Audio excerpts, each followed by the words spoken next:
આજે આપણે આંકડાશાસ્ત્ર વિષયની અંદર પેપર નંબર 5 માં વિભાગ ડી છે એનું સોલ્યુશન કરશું। સૌથી પહેલાં આપણે 40મો દાખલો છે એ જોઈએ અને જે વિદ્યાર્થી મિત્રો ચેનલની અંદર નવા છે તે સબસ્ક્રાઈબ કરવાનું છે એ ન ભૂલતા। અને ખાસ વિભાગ ઈ છે એ અકાઉન્ટની અંદર આપણે સ્ટાર્ટ છે એ કરી દીધો છે, એટલે જે વિદ્યાર્થી મિત્રોને વિભાગ ઈ છે એમાં સારામાં સારા માર્ક છે એ કવર કરવા હોય અથવા તો ન સમજાતું હોય તો એ સબસ્ક્રાઈબ બટનની બાજુમાં જે જોઈન બટન આપેલું છે તેના પર ક્લિક કરી અને મેમ્બરશિપ મેળવી અને વિડીયો મેળવી શકે છે। તો આપણે વિભાગ ડીની અંદર 40મો દાખલો જોઈએ। નીચેની માહિતી પરથી કુલ ખર્ચની રીતે વર્ષ 2019 માટેનો જીવન નિર્વાહ ખર્ચનો સૂચકાંક ગણો। જીવન નિર્વાહ ખર્ચનો સૂચકાંક કીધો છે પણ કઈ રીતની છે? કુલ ખર્ચની રીતે। કૌટુંબિક અંદાજપત્ર આવે પણ અહીંયા કઈ રીતે આપણે આપી છે? કુલ ખર્ચની રીતે જીવન નિર્વાહ ખર્ચનો સૂચકાંક ગણો। તો કુલ ખર્ચ રીતની રીત છે એ લાસ્પેરિયનનું જે સૂત્ર આવે છે એ જ કુલ ખર્ચનું છે એ સૂત્ર ગણાય છે। તો ખાસ દાખલાની રકમ મહત્વની છે। વસ્તુ આપી છે એ થી ઈ સુધી, એકમ આપ્યો છે ક્વિન્ટલમાં, પછી કિગ્રામાં, 20 કિગ્રા, 10 લીટર, ડઝન અને મીટર। વર્ષ 2018નો જથ્થો આપ્યો છે। હવે ખાસ વિદ્યાર્થી મિત્રો અહીંયા ઘણા બધા વિદ્યાર્થી મિત્રોને પ્રશ્ન થાય છે કે કેવી રીતે એકમ છે એને આપણે ફેરવવા। તો એક જ સિમ્પલ વસ્તુ યાદ રાખવાની છે કે જે તમારું જે એકમ છે એ જથ્થા સાથે મેચ થવું જોઈએ।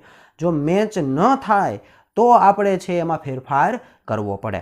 તો અહીંયા જુઓ તમે ક્વિન્ટલ આપ્યું છે અને અહીંયા આપને શું આપ્યું છે? કિગ્રા આપ્યા છે। તો જ્યારે તમને ક્વિન્ટલ આપે ત્યારે હંમેશા યાદ રાખજો ક્વિન્ટલની જગ્યાએ તમારે શું મૂકી દેવાના છે?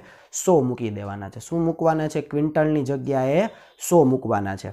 હવે અહીંયા ક્વિન્ટલ અને જે જથ્થો આપ્યો છે એ બે અલગ અલગ છે, એટલે અહીંયા આપણે ક્વિન્ટલની જગ્યાએ શું લખ્યા? 100। તો આનો મતલબ એવો થાય છે કે 18નો ભાવ અને 19નો ભાવ 1200 અને 1700 છે એને આપણે 100 વડે શું કરી નાખવાના? ભાંગી નાખવાના। એટલે આ બંને છે એને આપણે 100 વડે ભાંગવા પડશે।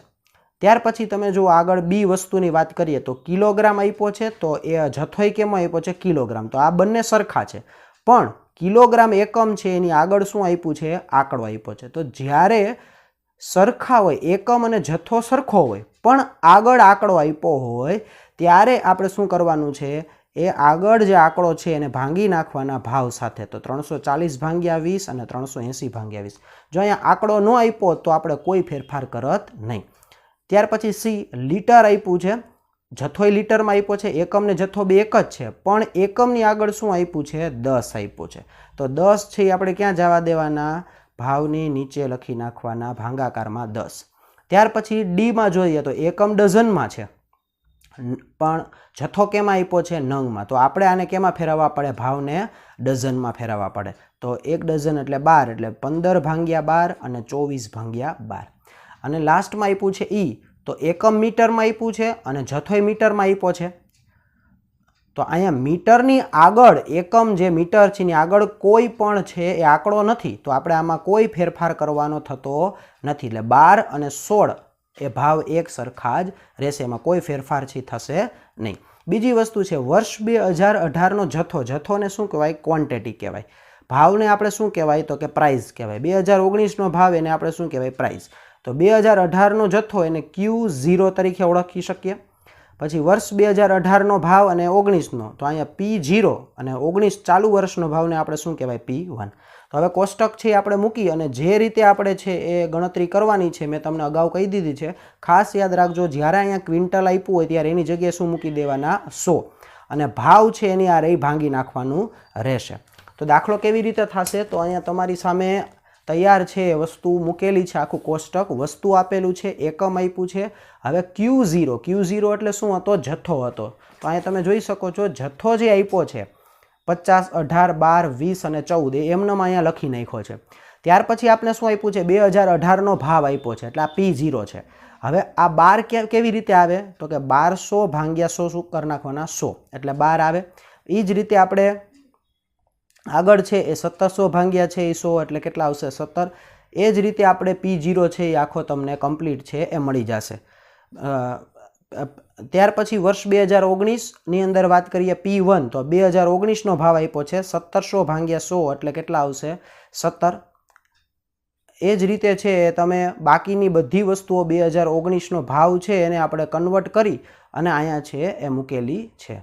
તો ફરીથી એકવાર છે એ આખો ટોપિક છે એ આપણે જોઈ લઈ કેવી રીતે છે આપણે મળે છે. જથ્થો છે એ જે છે એમ જ મૂક્યા છે. P0 છે મેં તમને કીધું એ રીતે જે આમાં છે એ આપણે ભાંગાકાર કરવાનો છે એ રીતે કરેલો છે અને આખો આપણે P0 છે મળે છે. P1 પણ એ રીતે જ છે એ આપણે મળશે 1700 ભાગ્યા 100, 380 ભાગ્યા 20, 40 ભાગ્યા 10, 24 ભાગ્યા 12 અને 16 એમનમ. ત્યાર પછી P1 Q0 અને P0 Q0, કારણ કે જીવન નિર્વાહ ખર્ચનો સૂચકાંક કુલ ખર્ચની રીતનું સૂત્ર શું આવે? P1 Q0 છેદમાં સિગ્મા P0 Q0 ગુણ્યા 100. એટલે એક રીતે જે લાસ્ટ પેરીનું સૂત્ર છે એ જ આવશે, પણ ખાસ યાદ રાખજો કન્વર્ટ કરવામાં મેં કીધું એ પ્રમાણે ધ્યાન રાખજો. હવે આપણી પાસે P1 Q0 છે 1504 એના છેદમાં 1135 એને ગુણ્યા 100. એટલે આપણે I બરાબર લાસ્ટમાં જવાબ મળશે 132.51. 132.51. તો આ રીતે આપણે કમ્પ્લીટ છે એ કુલ ખર્ચની રીતે દાખલો ગણી શકીએ. ત્યાર પછી 41મો દાખલો છે જોઈએ. એકદમ સહેલો દાખલો છે 41મો. બળતણને લગતી 5 વસ્તુઓના વર્ષ 2018 અને વર્ષ 2020ના ભાવ રૂપિયામાં નીચે મુજબ છે. વર્ષ 2018ને આધાર વર્ષ તરીકે લઈ તમને સ્પષ્ટતા કીધી છે કે 2018ને આધાર વર્ષ લેવાનું છે. બળતણની 5 વસ્તુઓના ભાવનો સામાન્ય સૂચકાંકની ગણતરી કરી અને બળતણની વસ્તુના ભાવમાં સમગ્ર રીતે કેટલો વધારો થયો છે તે જણાવો. તો કેવી રીતે દાખલો થશે યાદ રાખજો. 2018 છે ને આધાર વર્ષ તરીકે લેવાનું છે. વસ્તુ આપી છે વીજળી, ગેસ, દિવાસળી, કેરોસીન, લાકડું. એકમ આપ્યું છે પણ આમાં ક્યાંય આપણે ટ્રાન્સફર કરવાનું નથી. વર્ષ 2018નો ભાવ આપ્યો છે. 2018ના ભાવને આપણે શું કહેવાય? P0 અને 20ના ભાવને શું કહેવાય? P1. 2020નો ભાવ આપ્યો છે. હવે 2018 છે ને આધાર વર્ષ તરીકે લેવાનું છે. તો 3.5 ભાગ્યા 3, 370 ભાગ્યા 345 એ રીતે છે આ સમગ્ર દાખલો છે થશે. તો કેવી રીતે દાખલો થશે એ જોઈએ. તો સૌથી પહેલાં આવી રીતે કોષ્ટક વસ્તુનું બનાવ્યું છે, એકમનું બનાવ્યું છે. વર્ષ 2018નો ભાવ જેને P0 કીધો છે, વર્ષ 2020નો ભાવ P1. એટલે આ 4 કોલમ જે તમને આડી આપેલી હતી એ જ લખેલી છે ઊભા સ્વરૂપે. હવે આપણે શોધવાનું છે શું? તો કે ભાવ સાપેક્ષ શોધવાનું છે. તો સૌથી પહેલાં અહીંયા સૂત્ર મૂકવાનું P1 છેદમાં P0. અહીંયા ગુણ્યા 100 આવશે નહીં, P1 છેદમાં P0. એટલે 3.5 ભાગ્યા 3, 370 ભાગ્યા 345, 1.50 ભાગ્યા 1, 20 ભાગ્યા 15, 15 ભાગ્યા 12. એટલે આપણે આ રીતે પોઈન્ટ પછી 4 આંકડા લેવાના છે. આ રીતે જવાબ મળશે. હવે આનો સરવાળો કરવાનો છે એટલે આપણે મળશે સિગ્મા P1 છેદમાં P0 6.3225. આનો સરવાળો કરીએ એટલે 6.3225 આવશે. હવે આપણે સૂત્ર મૂકવાનું છે. આપણે સામાન્ય સૂચકાંક કીધો છે તો સામાન્ય સૂચકાંકનું સૂત્ર શું આવે? તો કે સિગ્મા P1 P0 છેદમાં n ગુણ્યા 100. તો આપણે શોધ્યું છે સિગ્મા P1 P0 6.3225. n એટલે શું? જેટલી વસ્તુ હોય એ આપણે n સ્વરૂપે મૂકવાની. 1, 2, 3, 4 અને 5 વસ્તુ છે એટલે છેદમાં 5 ગુણ્યા 100 એટલે 126.45 થઈ આપણે સામાન્ય સૂચકાંક મળશે. આ સામાન્ય સૂચકાંકનું સૂત્ર છે. હવે આપણે આગળ દાખલાની અંદર શું કીધું છે? બળતણની વસ્તુના ભાવમાં સમગ્ર રીતે કેટલો વધારો થયો છે તે જણાવો. તો 126.45 જવાબ આવ્યો. એમાંથી આપણે 100 શું કરવાના? બાદ. કારણ કે ટકાવારી હંમેશા કેટલાય નીકળે? 100 એ નીકળે. એટલે હંમેશા આપણે 100 બાદ આમાં કરવાના રહેશે. તો 126 ભાગ્યા 45 એટલે 100 બાદ કરો એટલે 26.45% જેટલો વધારો થયો. તો આ રીતે છે એ દાખલો ગણી શકાય. ત્યાર પછી 42મો દાખલો છે એ આપણે જોશું. એક નૃત્યની સ્પર્ધામાં નૃત્યના 2 ગુરુ, 6 નૃત્યકાર. ગુરુ કેટલા આપ્યા છે? 2 ગુરુ છે, 6 નૃત્યકાર છે અને નામ આપ્યા છે ABCDEF ને તેમના નૃત્ય પરથી નીચે મુજબ ક્રમ આપે છે. એટલે 6 નૃત્યકાર છે A થી F સુધી અને એને નૃત્ય કર્યું તો એના બદલામાં એના ગુરુએ છે એ ક્રમ આપ્યો છે. હવે તમને ક્રમ આપ્યો છે 1, 2, 3, 4, 5, 6. પહેલા ગુરુ અને બીજા ગુરુ. તો પહેલા ગુરુ છે એને B ને કેટલા આપ્યા? 1, F ને કેટલા આપ્યા? 2, A ને કેટલા આપ્યા? 3, C ને 4, D ને 5, E ને 6. તો એ જ રીતે બીજા ગુરુને છે એ ક્રમ આપ્યો છે બીજા ગુરુએ. આ પરથી બંને ગુરુના મૂલ્યાંકન વચ્ચે સહસંબંધાંક શોધો. તો દાખલો કેવી રીતે થશે ખાસ ધ્યાન આપજો. તો સૌથી પહેલાં આપણે આ રીતે કોષ્ટક છે એક બનાવવું પડશે. દાખલા નંબર 15ની અંદર નૃત્યકાર ABCDEF પછી જે પહેલા ગુરુ આપ્યા છે એને આપણે RX કીધું, બીજા ગુરુને RY, પછી D ડિફરન્ટ RX - RY ને D નો સ્ક્વેર. તો સૌથી પહેલાં અહીંયા આપણે પહેલા ગુરુની વાત કરીએ તો પહેલા ગુરુ એને એ છે જે નૃત્યકાર એને કેટલો નંબર આપ્યા 3, તો અહીંયા બાજુમાં લખવાનું છે 3. પછી બીને કેટલા નંબર આપ્યા છે તો 1 નંબર આપ્યો છે. સીને કેટલા નંબર આપ્યા છે 4 નંબર આપ્યા છે. ડીને 5 નંબર આપ્યા છે. ઈને કેટલા નંબર આપ્યા છે 6. એફને કેટલા નંબર આપ્યા છે 2. એ જ રીતે હવે આપણે બીજા ગુરુની વાત કરીએ તો એફને કેટલા નંબર આપ્યા છે 1. તો અહીં એફ છે અને આપણે અહીં શું લખવાનું 1. એ રીતે લખી શકો અને ઉપરથી લખી શકો. એને કેટલા નંબર આપ્યા છે 2, તો અહીંયા 2. પછી બીને કેટલા નંબર આપ્યા છે 4. પછી સીને નંબર આપ્યા છે 3. ડીને નંબર આપ્યા છે 6. ઈને નંબર આપ્યા છે 5. તો આ રીતે RX અને RY આપણે મળી જાય છે. હવે D બરાબર RX માઇનસ RY, 3માંથી 2 જાય તો 1, 1માંથી 4 જાય તો -3, અહીંયા 1 -1 1 અને 1. તો જવાબ છે એ આપણો કેવો થઈ જવો જોઈએ? D બરાબર સિગ્મા D બરાબર 0 થઈ જાય. 1 2 3 અને 4 પ્લસ છે અને -3 -4 -4 છે. D નો સ્ક્વેર તો 1 પછી 9 1 1 બધામાં 1 છે એ આવશે. અહીંયા આવશે સિગ્મા D નો સ્ક્વેર બરાબર 14. આનો વર્ક કરી નાખ્યો છે. હવે ક્રમાંક સહસંબંધાંકનું સૂત્ર મૂકી દેવાનું છે. R1 બરાબર 1 - સિગ્મા D નો સ્ક્વેર છેદમાં n કૌંસમાં n સ્ક્વેર - 1. હવે મૂકવાનું 1 - 6 કૌંસમાં સિગ્મા D નો સ્ક્વેર કેટલા આવ્યા 14. હવે n આપણી પાસે 1 2 3 4 5 ને 6 n છે.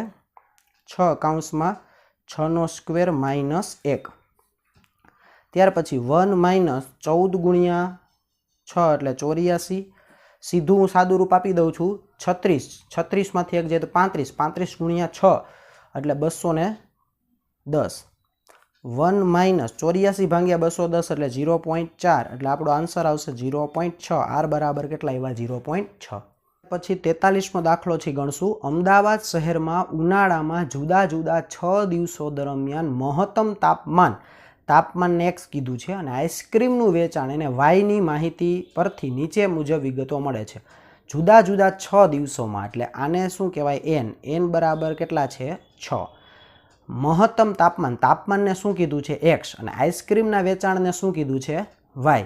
સિગ્મા x આપ્યો છે, સિગ્મા y આપ્યા છે, સિગ્મા xy આપ્યો છે, sx² આપ્યું છે. શોધવાનું શું છે આ માહિતી પરથી આઈસ્ક્રીમના વેચાણની, તો આઈસ્ક્રીમના વેચાણને શું કહેવાય y કહેવાય. મહત્તમ તાપમાન એટલે એને શું કહેવાય x એટલે yની x પરની નિયત સંબંધ રેખા મેળવો. તો આપણે ખબર છે yની x પરની નિયત સંબંધ રેખા એટલે y કેપ બરાબર a પ્લસ bx આપણે શોધવાનું છે. હવે આગળ શું કીધું છે? જો કોઈ દિવસનું મહત્તમ તાપમાન 42 ડિગ્રી સેલ્સિયસ હોય એટલે મહત્તમ તાપમાનને આપણે શું કીધું છે x કીધું છે. તો x તમને કેટલા આપ્યા છે 42.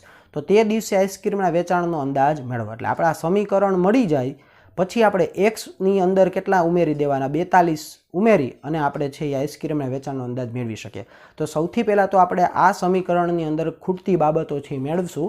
તો સૌથી પહેલાં અહીંયા આપણે જોઈએ તો આટલી વિગતો આપણે આપી છે. n બરાબર 6, સિગ્મા x બરાબર 240, sigma y 7.2, sigma xy 306, sx² બરાબર 20.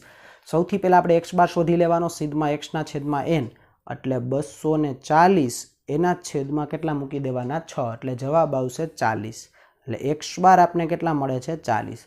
એ જ રીતે y બાર 7.2 એના છેદમાં n કેટલા છે 6 એટલે 7.2 ભાગ્યા 6 કરો એટલે આપણે મળશે 1.2. તો આપણી પાસે x બાર અને y બાર છે. હવે આપણે y કે બરાબર a પ્લસ bx તેમાં આપણે b પહેલાં શોધવાનો છે. તો બીનું સૂત્ર છે એ આપણે અહીંયા મેચ આ થાય છે. બીના ઘણા સૂત્રો છે પણ આપણે જે રકમ આપી છે એના આધારે આપણે સૂત્ર મૂકવાનું રહેશે. Sigma xy minus n x બાર y બાર છેદમાં n ગુણ્યા sx². તો સિગ્મા xy આપણી પાસે છે 306, n 6, x બાર આપણે શોધ્યા 40, y બાર 1.2 છેદમાં n એટલે 6, sx² આપ્યો છે 20. સાદું રૂપ આપો એટલે b બરાબર 0.15 મળશે. તો b મળી જાય છે. હવે આપણે શું ગોતવાનું છે a. તો એની અંદર આપણે કિંમત મૂકીએ. y બાર આપણી પાસે છે y બાર છે 1.2 માઇનસ b આપણી પાસે છે 0.15, x બાર પણ આપણી પાસે છે 40. તો હવે આપણે અહીં લખીએ 1.2 માઇનસ 0.15 ગુણ્યા 40 એટલે આવશે 6. તો અહીંયા મળશે a બરાબર આપણે 1.2 માઇનસ 6 કરો એટલે માઇનસ 4.8 છે એ આપણે મળશે માઇનસ 4.8. હવે આપણે છે એ નિયત સંબંધ રેખા જે આપણે સમીકરણ લખવાનું છે એ આપણે અહીંયા લખશું. વાયની એક્સ પરની નિયત સંબંધ રેખા, વાયની એક્સ પરની નિયત સંબંધ રેખા એટલે વાય કેપ બરાબર a પ્લસ bx. તો એ આવ્યા -4.8 પ્લસ બી છે 0.15x. તો વાયની એક્સ પરની નિયત સંબંધ રેખા આપણે મળી ગઈ. પણ હવે આપણે છેલ્લે શું પૂછ્યું છે કે મહત્તમ તાપમાન x બરાબર 42 ડિગ્રી સેલ્સિયસ હોય ત્યારે આઈસ્ક્રીમના વેચાણ વાયનું અનુમાન કરો. તો જે આપણે આ સમીકરણ મળ્યું એમાં x બરાબર આપણે કેટલા લઈ લેશું? 42 છે એ આપણે લઈ લેશું એટલે આપણે છે આપણો આન્સર મળી જશે. તો અહીંયા હું લખું છું વાય કેપ બરાબર -4.8 પ્લસ 0.15x. x બરાબર 42 મૂકતા તો -4.8 પ્લસ 0.15 કાઉન્સમાં લખવાના છે 42 -4.8 પ્લસ 42 ગુણ્યા 0.15 એટલે 6.3 જવાબ છે આપણે મળશે. -4.8 વત્તા 6.3 એટલે 1.5 આપણે આન્સર છે મળશે. અને લાસ્ટમાં તમારે લખવાનું છે કે કોઈ દિવસનું મહત્તમ તાપમાન x બરાબર 42 ડિગ્રી સેલ્સિયસ હોય ત્યારે આઈસ્ક્રીમના વેચાણ છે એ વાય કેપ બરાબર 1.5 થશે. પણ આ 1.5 આપને કેમાં આપ્યા છે? લાખમાં આપ્યા છે એટલે 1.5 લાખ થશે. 44મો છે એ આપણે ગણશું. સામાન્ય રીતે ઓછો વરસાદ હોય તેવા એક વિસ્તારમાં છેલ્લા 10 વર્ષ દરમિયાન પડેલા સરેરાશ વરસાદ અને કોઈ પાકની પ્રતિ એકર ઉપજની વિગત પરથી નીચેના પરિણામો મળે છે. એક વિસ્તારમાં છેલ્લા 10 વર્ષ, 10 વર્ષ એટલે એને શું કહેવાય? n બરાબર કેટલા આપ્યા છે? 10. આગળ શું કીધું છે? પડેલા સરેરાશ વરસાદ અને કોઈ પાકની પ્રતિ એકર ઉપજની વિગત પરથી નીચેના પરિણામો મળે છે. એટલે સરેરાશ વરસાદને શું કહેવાય? x કહેવાય. અને પાકની ઉપજ છે પ્રતિ એકર ઉપજ એને શું કહેવાય? y કહેવાય. હવે તમને આપ્યું છે વિગત, વરસાદ અને પાકની ઉપજ. તો આ વરસાદ જે લખેલું છે એને આપણે શું કહેવાય? x. પાકની ઉપજને શું કહેવાય? y. અવલોકનોનો સરવાળો. અવલોકનોનો સરવાળો એટલે શું થાય? તો કે અહીંયા x છે તો એનો મતલબ શું થાય? આ સિગ્મા x છે, આ સિગ્મા y છે. પ્રમાણિત વિચલન એટલે sx કહેવાય અને અહીંયા શું કહેવાય? sy કહેવાય. સહવિચરણ એટલે કોવેરિયન્સ ઓફ xy કહેવાય એને.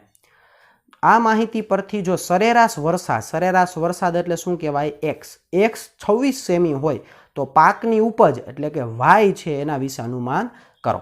એટલે સૌથી પહેલાં આપણે જેમ આપણે આગળ જોયું એવો જ દાખલો છે. પહેલાં y કે બરાબર a પ્લસ bx શોધી અને પછી જે એમાં xની કિંમત મૂકીને દાખલો ગણી શકીએ. પણ ખાસ યાદ રાખજો જે તમને આ શબ્દોમાં આપ્યું છે એ આપણે સંજ્ઞામાં અહીંયા દર્શાવેલું છે. તો દાખલો કેવી રીતે થશે? તો સૌથી પહેલાં આપણે જુઓ સિગ્મા x બરાબર 180 છે એ આપણે મેળવા. પછી સિગ્મા y 9700, sx આપ્યા છે 2, sy 38 છે, કોવેરિયન્સ ઓફ xy 45.6 આપ્યા છે. સૌથી પહેલાં x બાર આપણે ગોતીએ. x બાર બરાબર સિગ્મા x 180, n એટલે કેટલા છે? 10 એટલે આપને જવાબ મળશે 18 x બાર. પછી y બારમાં 9700 એના છેદમાં આપણે કેટલા મૂકવાના છે? 10 એટલે 970 આપને મળશે y બાર મળશે. હવે સૌથી મહત્વની વસ્તુ છે બી શોધવા માટેનું સૂત્ર આવશે કોવેરિયન્સ ઓફ xy. તો એ આપણી પાસે છે 45.6 પણ sx સ્ક્વેર નથી. આપણે જે આપ્યું છે આ sx એ શું છે? પ્રમાણિત વિચલન છે. તો આપણે એને કેમાં કન્વર્ટ કરવું પડે? પ્રમાણિત વિચરણમાં કન્વર્ટ કરવું પડે. તો કેવી રીતે થાય? તો કે એકદમ ઇઝી છે. sx સ્ક્વેર આ sx આપ્યું છે, અહીંયા આપણે 2નો વર્ગ કરી નાખવાનો એટલે કેટલા આવશે? 4 આવી જશે. તો હવે આપણે સૂત્રમાં કિંમત મૂકી દઈએ કોવેરિયન્સ ઓફ xy એટલે 45.6 એના છેદમાં 4 એટલે જવાબ આપને બી બરાબર કેટલા મળશે? 11.4. તો બી બરાબર આવશે 11.4. હવે આપણે એ ગોતવાનું છે તો અહીંયા લખું છું a બરાબર y બાર માઇનસ bx બાર. y બાર આપણી પાસે છે 970, બી પણ છે 11.4, x બાર છે આપણી પાસે 18, 970 માઇનસ 205.2 એટલે એ બરાબર આવશે 764.8. આ આપને મળી જાય છે, એ મળી જાય છે. હવે આપણે અહીંયા વાયની એક્સ પરની નિયત સંબંધ રેખા મેળવીશું. વાય કેપ બરાબર a પ્લસ BX તો એ આપણી પાસે છે 764.8, બી આપણે મળ્યા 11.4 અને એક્સ એમનમ છે એ આપણે રાખવાના છે. તો આ આપણે આખું સમીકરણ મળી ગયું.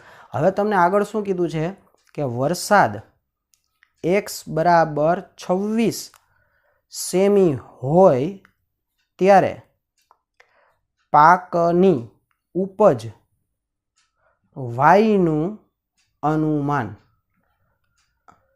તો આપણે જે આ સમીકરણ લખ્યું એ જ લખવાનું છે. 764.8 પ્લસ 11.4x નીચે લખવાનું x બરાબર 26 મૂકતા કિંમત મૂકી દઈ તો 764.8 પ્લસ 11.4 કૌંસમાં 26 એટલે 764.8 પ્લસ 11.4 ગુણ્યા 26 કરું એટલે 296.4 આવશે. એટલે આપણો આન્સર આવશે, આ બેનો સરવાળો કરો એટલે 1061.2. અને તેથી તમે નીચે લખી શકો, તેથી વરસાદ x બરાબર 26 સેમી માટે પાકની ઉપજનું અનુમાન y કેપ બરાબર 1061.2 થાય. આ રીતે લખવું ફરજિયાત છે.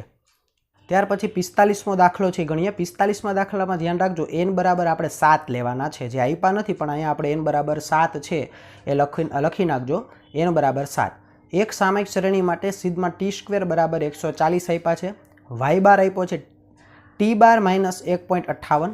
સિગ્મા ટી વાય 62.05 હોય તો વલણ સુરેખ સમીકરણ મેળવો. વલણ સુરેખ સમીકરણ એટલે વાય કેપ બરાબર a પ્લસ બી અને ટી. ટૂંકમાં એક્સની જગ્યાએ શું આવી જાય છે? ટી શબ્દ આવી જાય છે.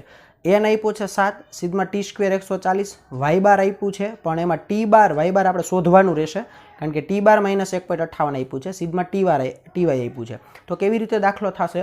તો સૌથી પહેલાં આપણે અહીંયા દાખલાની અંદર ટી છે એ n 7 છે તો ટી પણ આપણે શું કરવાના? 1 2 3 4 5 6 7. આગળ આપણે જોઈ ગયા છીએ આ રીતે 5 હોય તો 1 2 3 4 5. તો ટી છે 1 થી 7 લખે એનો સરવાળો કર્યો એટલે સિગ્મા ટી બરાબર 28 આવ્યા. ટી સ્ક્વેર એટલે આનો સ્ક્વેર કર્યો એટલે એનો સરવાળો કર્યો એટલે કેટલા આવ્યા? 140. હવે આપણે n આપણી પાસે છે, સિગ્મા ટી સ્ક્વેર છે, સિગ્મા ટી વાય છે. હવે આપણે ટી બાર છે એ શોધવાનો રહેશે. તો સૌથી પહેલાં હું અહીં લખું છું ટી બાર બરાબર સિગ્મા ટી એના છેદમાં n. તો સિગ્મા ટી કેટલા છે? 28 એના છેદમાં 7 એટલે અહીંયા આવશે જવાબ 4. તો ટી બાર આપણે કેટલા મળશે? 4 મળશે. તો ટી બાર મળી ગયા. હવે આપણે વાય બાર મળી જાય. વાય બાર બરાબર ટી બાર. તો ટી બાર 4 મળી જાય તો આની અંદર હું છે એ મૂકું છું. ટી બાર બરાબર 4 મૂકતા ટી બાર બરાબર 4 મૂકતા તો ટી બાર એટલે 4 માઇનસ 1.58. તો 4 માઇનસ 1.58 છે એ કરો એટલે 2.42 આપણે મળશે. 2.42. તો ટી બાર છે 4, વાય બાર છે 2.42. હવે આપણે છે એ જરૂર પડશે સિગ્મા વાયની. તો સિગ્મા વાય કેવી રીતે મળશે? તો વાય બારનું સૂત્ર મૂકવાનું. વાય બાર બરાબર સિગ્મા વાય છેદમાં એન. હવે આપણી પાસે વાય બાર છે 2.42 છેદમાં સિગ્મા વાય એન આપ્યા છે 7. હવે 7 ગુણ્યા 2.42, આ 2.42 આ ભાંગાકારમાં છે, આ બાજુ આવશે તો ગુણાકારમાં બરાબર સિગ્મા વાય 2.45 ગુણ્યા 7 એટલે આપણે સિગ્મા વાય મળશે 16.94. તો આપણી પાસે સિગ્મા વાય પણ આવી ગયા છે 16.94. હવે આપણે બી છે શોધવાનું છે એનું સૂત્ર મેં અહીં મૂક્યું છે n sigma T Y minus sigma T ગુણ્યા સિગ્મા વાય છેદમાં n sigma T square minus sigma ટીનો સ્ક્વેર. હવે આપણી પાસે n આપણે છે 7, સિગ્મા ટી વાય છે 62.02, સિગ્મા ટી પણ આપણી પાસે છે 28 અને સિગ્મા વાય પણ આપણે મેળવા 16.94 એના છેદમાં n એટલે 7, સિગ્મા ટીનો સ્ક્વેર છે એ આપણે 140 છે, સિગ્મા ટી એટલે 28નો સ્ક્વેર. સાદુરૂપ છે આપીએ 62.02 ગુણ્યા 7 એટલે જવાબ આવશે 734.14. 734.14 માઇનસ 16.94 ગુણ્યા 28 કરો એટલે 774.32. 74.32 એના છેદમાં 140 ગુણ્યા 7 એટલે 980, 28નો વર્ગ 784. સાદુરૂપ છે એ આપીએ બાદ બાકી એટલે જવાબ આવશે -40.18. એના છેદમાં 980 માઇનસ 784 એટલે 196 અને જવાબ આપને મળશે -0.21 હું અહીંયા લખું છું। તો બી બરાબર કેટલા આવ્યા 0.21 આપણે મળી ગયા। હવે આપણે અહીંયા એ શોધવાનું છે તો એનું સૂત્ર મૂકું છું એ બરાબર વાય બાર માઇનસ બીટી બાર।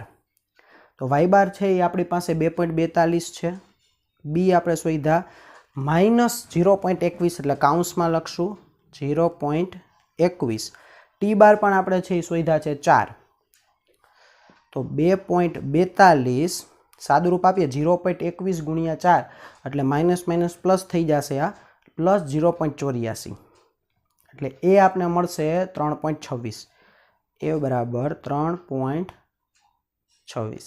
તો આપણી પાસે એ મળી ગયું। હવે આપણે સમીકરણ મૂકીએ, વાયની એક્સ પરની નિયત સંબંધ રેખા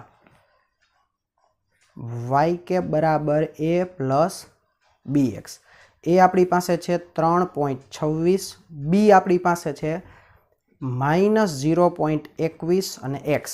હવે એક્સની કિંમત આપણે મૂકવાની છે। દાખલાની અંદર આપણે એક્સની કિંમત છે દાખલાની કિંમત એક્સની કિંમત આપેલી નથી, તો અહીંયા આપણો દાખલો છે આ રીતે પૂરો થાય છે। અહીંયા ટી આવશે એ પ્લસ બીટી એટલે અહીંયા છેલ્લે આપણે ટી વાયની એક્સ પરની વલણ રેખા છે લખવાનું છે। નિયત સંબંધ રેખા છે મેં લખેલું છે, એની જગ્યાએ તમારે શું લખવાનું છે વલણ રેખા, મેં અહીંયા ફરીથી વલણ રેખા લખેલું છે। ત્યાર પછી 46મો દાખલો જોઈએ। ચોમાસાની ઋતુમાં અલગ અલગ રાજ્યોમાં બે શહેરો એ અને બીમાં અનુક્રમે 60% અને 75% દિવસોમાં વરસાદ પડે છે।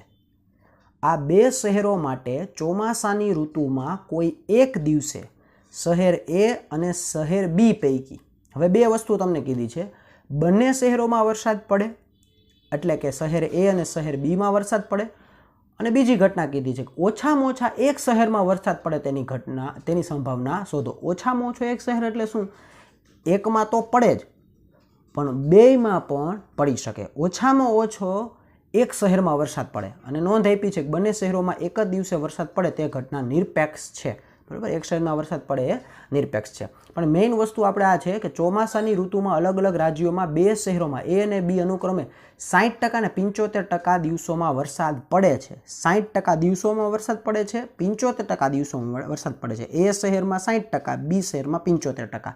તો બે વસ્તુ માંગી છે, આપણે કેવી રીતે સંભાવના શોધાશે જોઈએ। તો સૌથી પહેલાં અહીંયા આપણે એવું લખેલું છે કે પી ઓફ એ બરાબર 60% દિવસોમાં વરસાદ પડે છે એટલે 60/100 એટલે સાદું રૂપ આપીએ એટલે 3/5 થાય।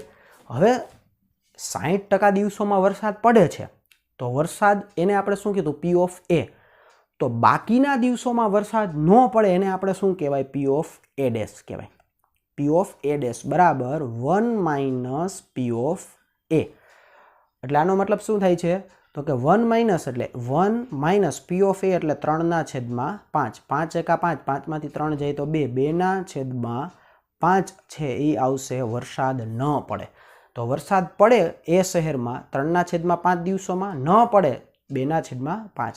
એ જ રીતે પી ઓફ બીમાં 75% દિવસોમાં વરસાદ પડે છે તો 75/100, આને આપણે ભાગ કર્યા એટલે 3/4, તો આ 75% દિવસોમાં પડે છે। હવે ન પડે તો એને શું કહેવાય પી ઓફ બી ડેશ કહેવાય। તો પી ઓફ બી ડેશ બરાબર 1 - પી ઓફ બી, તો 1 - પી ઓફ બી કેટલા આપ્યા છે 3/4, 4 એકા 4, 4માંથી 3 જાય તો 1, તો 1/4 છે એ આપણે મળશે પી ઓફ બી ડેશ છે એ મળશે 1/4।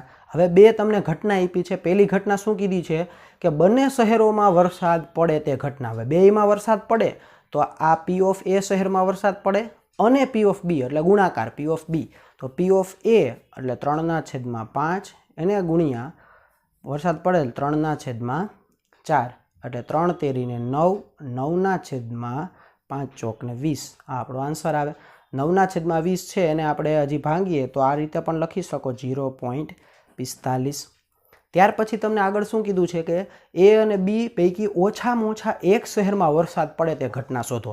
ઓછામાં ઓછા એક શહેરમાં વરસાદ પડે એટલે એનો મતલબ શું થાય છે ઓછામાં ઓછા એક એટલે એમાં પડે અથવા તો એ બી બંનેમાં પડે. તો પી ઓફ એ યોગ બી બરાબર 1 minus P of A dash છેદ બી ડેશ આને કહેવાય. તો એકમાંથી આપણે શું કરવાનું છે તો કે પી ઓફ એ ન પડે ને એ આપણે બાદ કરવાની છે. તો પી ઓફ એ ડેશ છે એ આપણી પાસે કેટલા છે 2/5 એને ગુણ્યા પી ઓફ બી ડેશ આપણી પાસે કેટલા છે 1/4. પછી 1 માઇનસ 2 ગુણ્યા 1 એટલે 2 એના છેદમાં 5 ગુણ્યા 4 એટલે 20 છે એ થશે. P of A dash 2/5 P of B dash એટલે 1/4 એટલે 2/20. હજી આને આપણે ભાગ કરી શકીએ બરાબર. તો સાઈડમાં તમે અહીં લખી શકો 1 માઇનસ 1/10 કારણ કે 2 એકા 2 ને અહીંયા આપણે 10 આ રીતે કરી શકીએ.